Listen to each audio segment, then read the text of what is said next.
지난 시간에 제자들이 예루살렘 성전을 보고 그 화려함을 보고 감탄을 합니다. 그래서 예수님이 그 성전이 이제 곧 무너질 것임을 예언하셨습니다. 그러면서 종말의 징조에 대한 메시지와 함께 마지막 때를 사는 우리에게 말씀해 주십니다. 끝까지 견디는 자는 구원을 받으리라. 아멘. 오늘 본문은 로마에 의한 예루살렘 함락 사건과 말세의 환란이 임하는 그 성도의 자세에 대해서 말을 합니다. 우리는 이 종말의 환란을 어떻게 준비하며 나아가야 할까요? 예수님은 제자들에게 주님의 재림 전에 큰 환란이 일어날 것임을 예고하셨습니다. 오늘 14절에 보시면 멸망에 가증한 것이 서지 못할 곳에 선 것을 보거든 읽는 자는 깨달을진저 그때 유대에 있는 자들은 산으로 도망할지어다. 이 말씀은 목회자들조차 조금 해석하기가 좀 어려운 구절로 알려져 있는데요. 종말에는 멸망에 가증한 것이 서지 못할 곳에 서게 될 것이다 라고 말씀합니다. 이것은 원래 구약의 다니엘서의 예언을 인용하신 말씀입니다. 다니엘 11장 31절 말씀해 보시면 군대는 그의 편에 서서 성소 곧 견고한 곳을 더럽히며 매일 드리는 제사를 폐하며 멸망하게 하는 가증한 것을 세울 것이며, 성전은 가장 거룩한 곳인데 이곳에 가증한 것이 들어설 것이다 라는 말씀입니다. 배경은 이렇습니다. 주전 168년에 시리아의 왕 안티오쿠스 에피파네스가 예루살렘을 점령하게 됩니다. 그리고 성전에 번제단을 헐고 거기에 뭐를 세우냐? 제우스 신상을 세웠습니다. 그리고 우상을, 돼지를 제물로 바치게 됩니다. 예수님은 이런 다니엘의 예언을 다시 인용하셔서 미래의 사건을 예언하신 것입니다. 같은 본문이 누가복음은 이렇게 예수님의 말씀을 해석합니다. 누가복음 21장 20절에 보시면 너희가 예루살렘이 군대들에게 에워싸이는 것을 보거든 그 멸망이 가까운 줄을 알라. 예수님은 그 과거에 일어난 일이 실제로 다시 반복될 것임을 예언하신 것입니다. 이 말씀 그대로 예루살렘 성전은 어떻게 됩니까? AD 70년에 티투스 장군이 이끄는 로마 군대에 의해서 철저하게 파괴되고 말았습니다.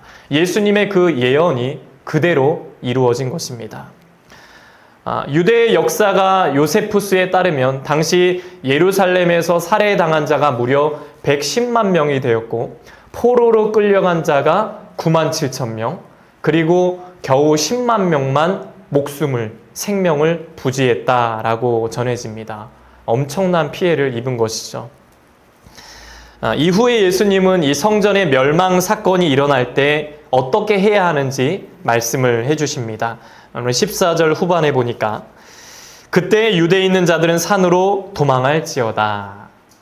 당시 유대에는 산지들이 굉장히 많았습니다. 그래서 이 동굴이 굉장히 많았는데, 그래서 이렇게 전쟁 같은 위기 상황이 닥쳤을 때 피할 수 있는 장소가 많이 있었습니다. 그렇게 도망가는 자들의 태도를 구체적으로 말씀하시는데요. 오늘 15절, 16절에 보니까 지붕 위에 있는 자는 내려가지도 말고 집에 있는 무엇을 가지러 들어가지도 말며 밭에 있는 자는 겉옷을 가지러 뒤로 돌이키지 말지어다.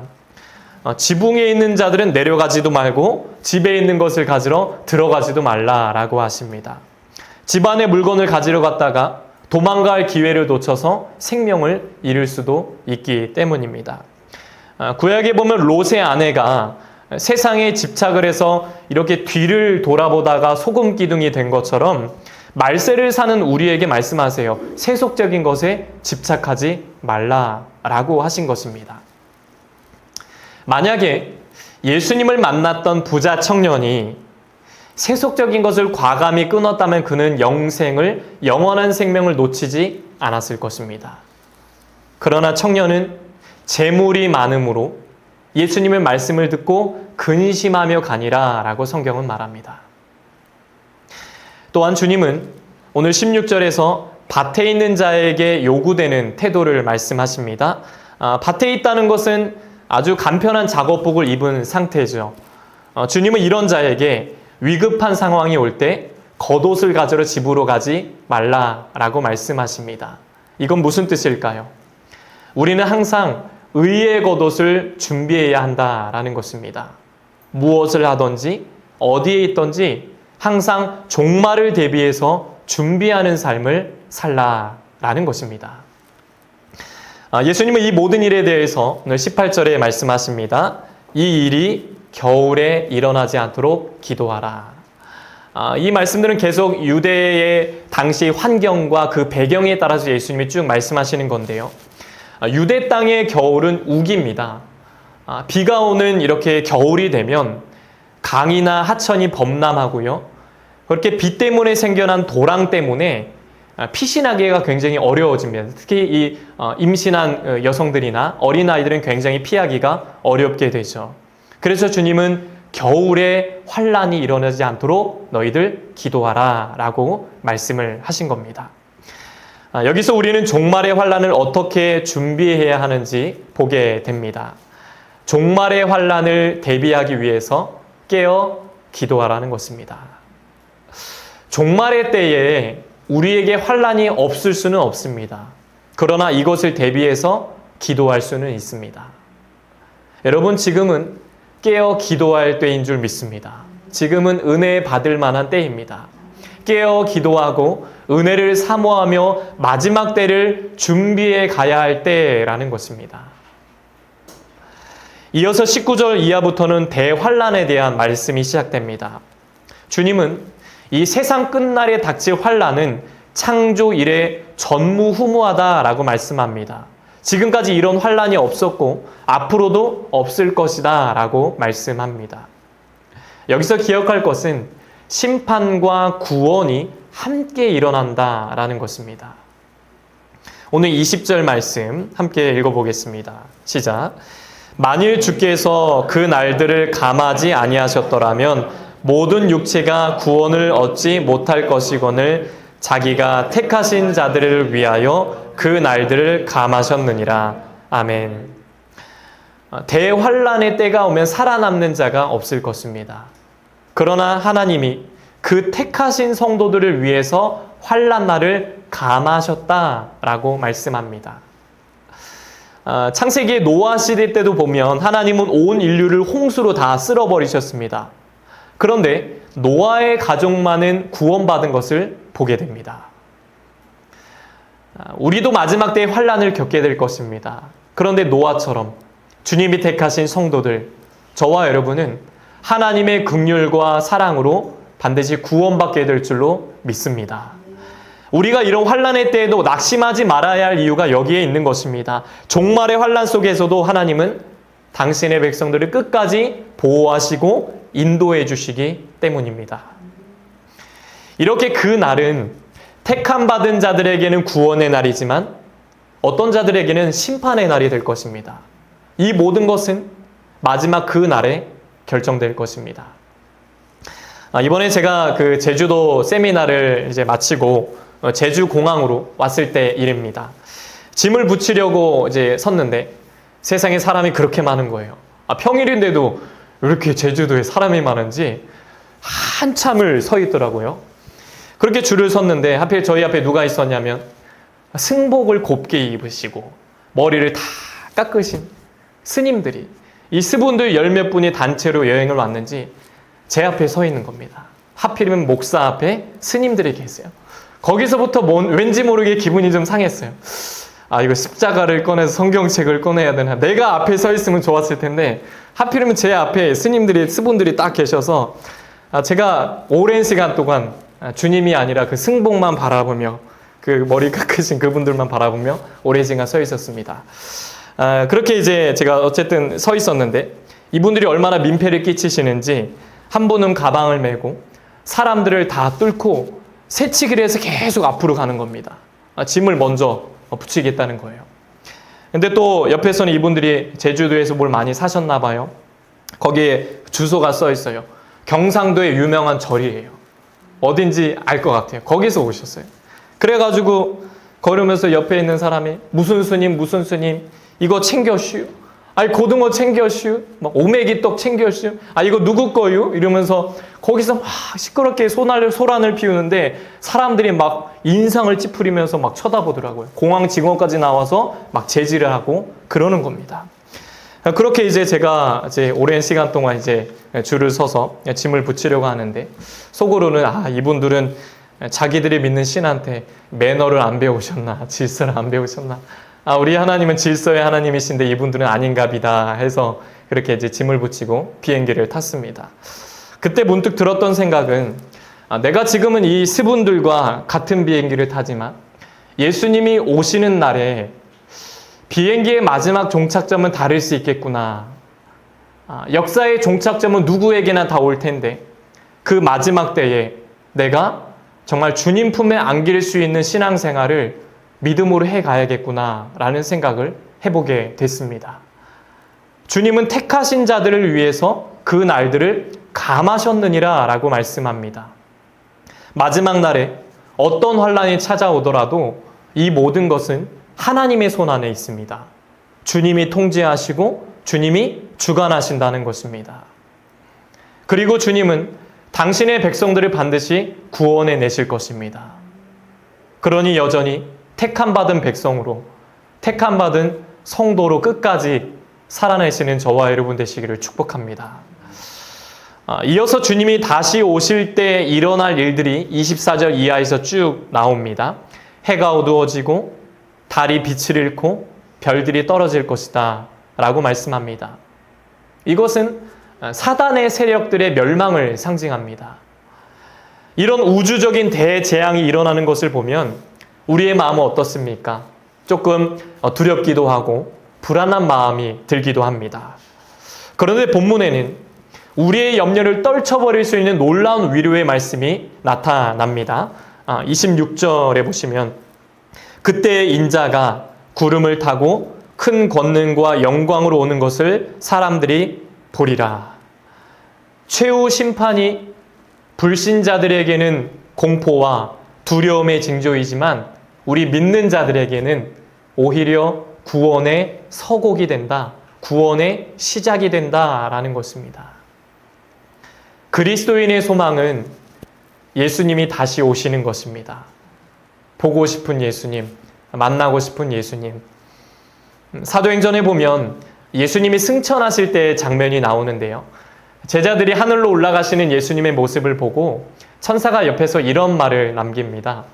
사도행전 1장 11절 말씀에 보면 너희 가운데서 하늘로 올려주신 이 예수는 하늘로 가심을 본 그대로 오시리라 하였느니라. 아멘. 하늘로 가심을 본 그대로 다시 오실 것이다 라는 겁니다. 성경에서 구름은 영광과 권위를 상징합니다. 예수님이 이 땅에 처음 오셨을 때 그 초림 예수의 모습은 어땠습니까? 아무도 주목하는 사람이 없었습니다. 누우실 자리가 없어서 말구유에서 태어나셨습니다. 그런데 다시 오실 예수, 재림 예수는 전혀 다릅니다. 그분은 큰 영광과 권능으로 오십니다. 그분은 심판주로 오십니다. 승리의 주로 오신다는 겁니다. 주님께서 재림하시는 이유는 무엇일까요? 택하신 자들을 땅 끝에서부터 하늘 끝까지 사방에서 모으시기 위해서라는 것입니다. 하나님은 당신이 택한 자들을 모으십니다. 당신의 백성들, 저와 여러분을 놓치지 않으시고 반드시 모으실 것입니다. 이것이 재림의 모습인 것입니다. 그러면서 주님은 무화과의 비유를 배우라 라고 하십니다. 무화과 열매 드셔보셨습니까? 저도 가끔 이렇게 먹어봤는데 이 무화과라는 것은 겨울에 말랐다가 봄이 되면 가지가 이제 수분을 섭취해가지고 꽃과 열매를 동시에 맺게 됩니다. 그래서 유대 사람들은, 이스라엘 사람들은 무화과 나무의 가지가 연해지고 잎사귀가 생기면 여름이 가까이 왔구나 라는 것을 자연스럽게 알았습니다. 이처럼 자연을 통해 계절을 감지하듯이 세상의 징조를 보면서 주님이 가까이 오신다는 것을 너희들 깨달으라 라고 하신 겁니다. 이 모든 주님의 말씀은 반드시 이루어질 것입니다. 주님은 말씀하세요. 오늘 31절에 보니까 천지는 없어지겠으나 내 말은 없어지지 아니하니라. 천지는 다 없어져도 하나님의 말씀은 없어지지 아니할 것이다. 아멘. 예수님은 세상 끝날을 아무도 모른다라고 하십니다. 천사도 모르고 예수님도 모르고 오직 하나님만 아신다고 합니다. 그날이 도적같이 이를 것이다. 근데 여러분, 이 날을 알고 싶어서 지금까지 2000년 동안 얼마나 많은 이단들이 거짓 선동을 해왔습니까? 과거 우리나라에서도 저도 어렸을 때만 해도 보니까 몇 년, 몇 월, 며칠, 0시에 우리가 휴거할 거다, 특정 신자들이 공중으로 올라갈 것이다 라는 메시지들이 많이 나오지 않았습니까? 뉴스에도 이런 얘기들이 종종 나왔더라고요. 근데 결국 아무 일도 일어나지 않았습니다. 이런 시대 가운데 우리가 할 일은 하나밖에 없습니다. 그것은 무엇일까요? 오늘 본문을 유심히 보면 반복되는 내용이 나옵니다. 오늘 33절에 보시면 주의하라 깨어있으라. 35절에 그러므로 깨어있으라. 37절에 깨어있으라. 주의하고 깨어있으라는 것입니다. 만약에 집주인이 집을 떠났을 때 종들이 해야 할 일은 무엇일까요? 깨어있는 것이죠. 주인이 부재했다고, 주인이 안 보인다고 내 마음대로 내가 하고 싶은 대로 사는 것이 아니라 주인을 맞이할 준비를 해야 된다라는 것입니다. 깨어있는 것입니다. 인간에게는 세 가지 삶의 방식이 있습니다. 죽은 삶, 자고 있는 삶, 깨어있는 삶입니다. 첫째, 죽은 삶은 영적으로 죽어있는 상태입니다. 과거에 집착합니다. 과거를 그리워하고 과거의 신앙을 자랑하고 늘 후회하며 살아갑니다. 둘째, 자고 있는 삶은 영적으로 잠든 상태입니다. 현재에 집착합니다. 난 오늘만 살아. 어떻게 하면 오늘을 즐길 수 있을까? 이것만 생각을 합니다. 그러나 셋째, 깨어있는 삶은 주님의 재림을 기다리며 매 순간을 충실하게 살아갑니다. 영적인 눈을 뜨고 미래를 살고 영원한 하늘나라를 바라보며 살아갑니다. 우리의 신앙은 어떻습니까? 과거를 사는 죽은 삶입니까?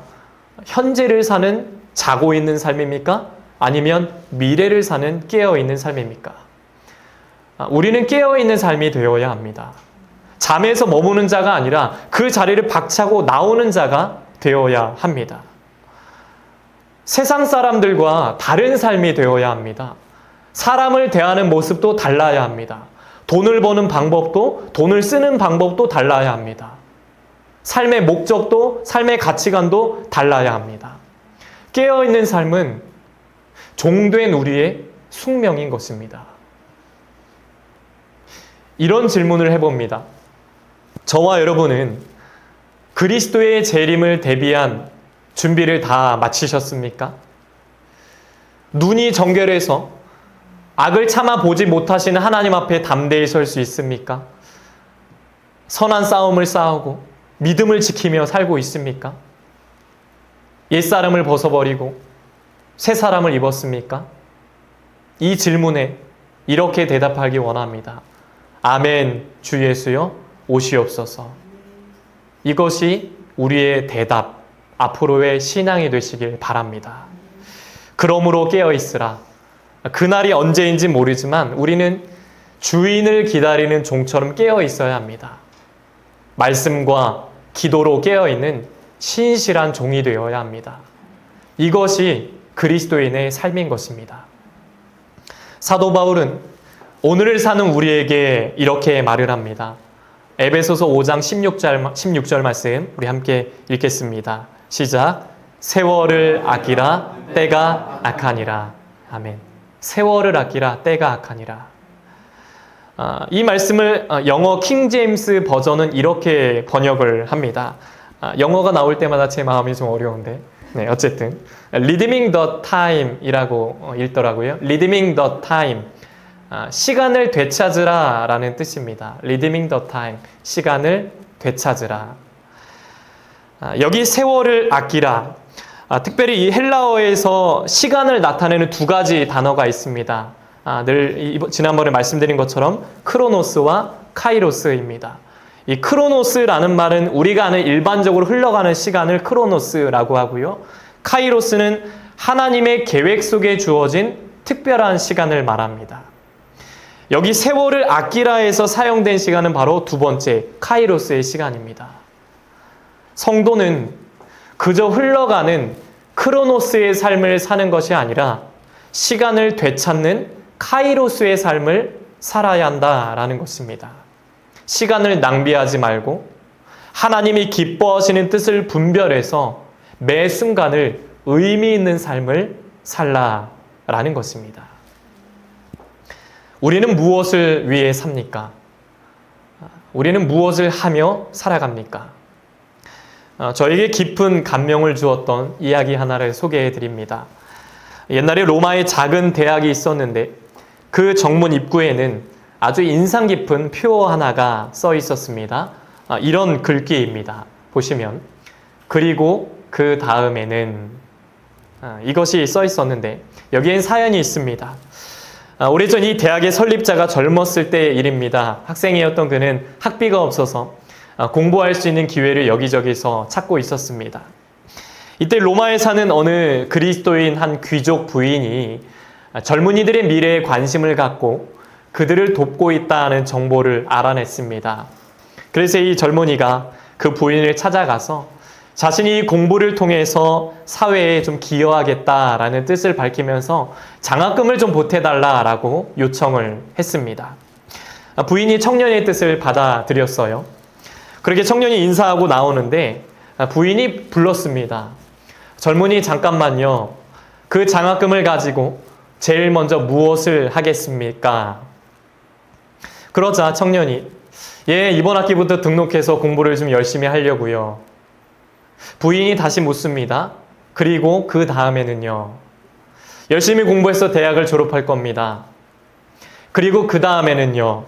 시험에 합격해서 훌륭한 법률가가 되겠습니다. 그리고 그 다음에는요. 어려운 환경에서 공부하는 사람들을 도와줄 겁니다. 그리고 그 다음에는요. 나중에 돈을 모으면 사람들을 돕기 위해 사회 사업을 시작할 겁니다. 질문은 계속됐습니다. 그리고 그 다음에는요. 그리고 그 다음에는 늙겠죠 뭐. 그리고 그 다음에는요. 죽겠죠 뭐. 그리고 그 다음에는요. 글쎄요. 부인은 갑자기 청년에게 호통을 치기 시작합니다. 이복의 젊은이, 그 다음도 모르면서 무슨 공부를 한단 말인가. 부인의 호통에 청년은 당황스러웠습니다. 그러나 이 청년의 마음에는 그 다음에는 이라는 질문이 계속해서 일어났습니다. 이 청년은 그 질문을 되새기다가 마침내 예수 그리스도를 발견하고 하나님을 알게 되었습니다. 그는 그날 장학금을 받으러 갔다가 이보다 더 위대하신 하나님을 만나게 된 것입니다.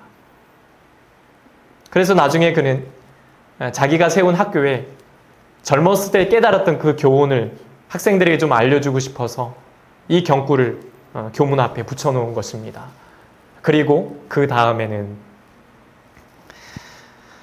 여러분, 우리의 그 다음에는 이것의 마지막은 무엇입니까? 영원한 하늘나라, 주님을 만나는 천국인 줄로 믿습니다. 인생은 영원하지 않습니다. 우리 인생에는 마지막이 있습니다. 그날을 기다리며 준비된 성도가 되어야 합니다.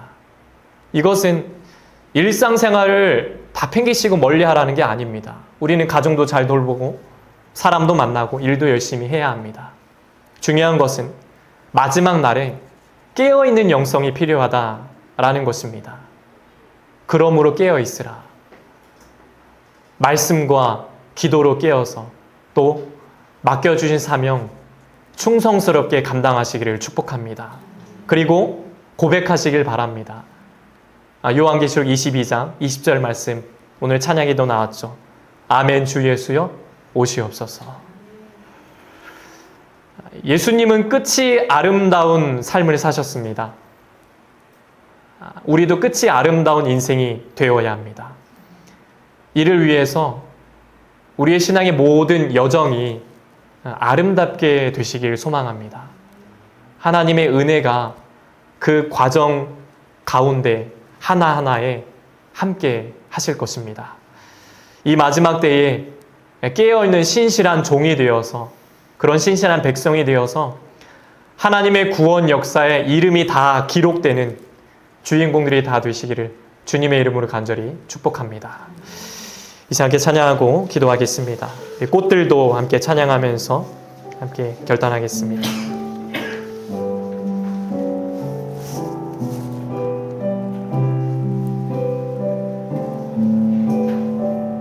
이곳에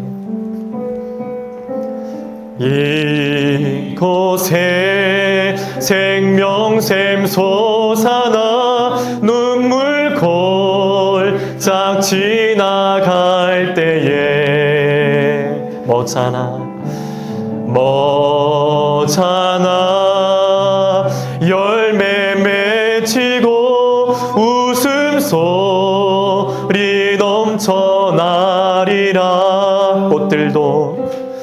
꽃들도 구름도 바람도 넓은 바다도 찬양하라 예수를. 하늘을 울리며 노래해 나의 영혼아. 은혜의 주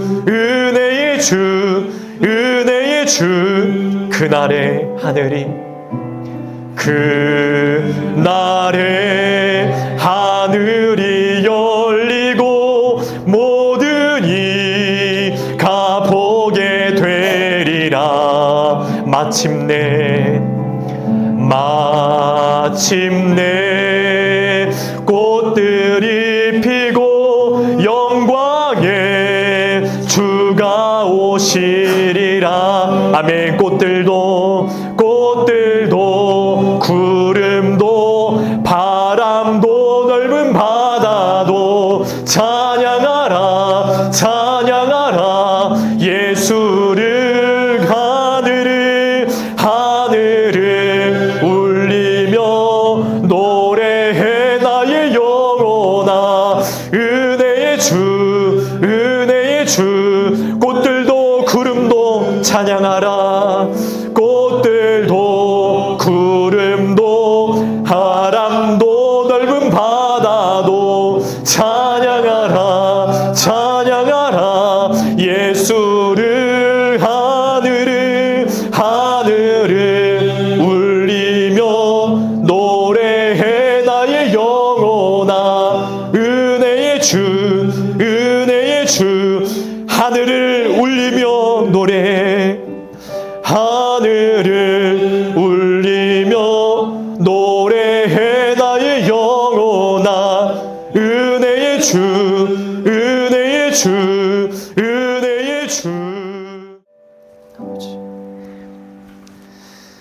하나님 아버지, 이 마지막 때에 시대를 읽어내는 지혜를 허락하여 주옵소서.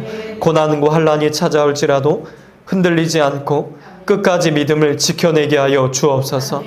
주님 앞에 서는 아름다운 끝을 위해서 신앙의 모든 과정들이 아름답게 하여 주옵소서. 늘 깨어있는 신실한 종이 되겠습니다. 구원의 역사에 우리의 이름 석자가 다 기록되게 하시고 부끄러움 없는 신앙생활로 주님께 칭찬받는 그런 백성 되도록 우리를 축복하여 주시옵소서. 이제는 우리 주 예수 그리스도의 은혜와 하나님 아버지의 넘치는 사랑하심과 성령의 가망없는 역사 교통하심이 마지막 때에 깨어있는 신실한 종이 되어서 주님께 칭찬받는 백성 되기 원하는 씨앗의 성도들과 가정과 자녀들과 일터 위에 이제부터 영원토록 함께 하시기를 간절히 축원하옵나이다. 아멘.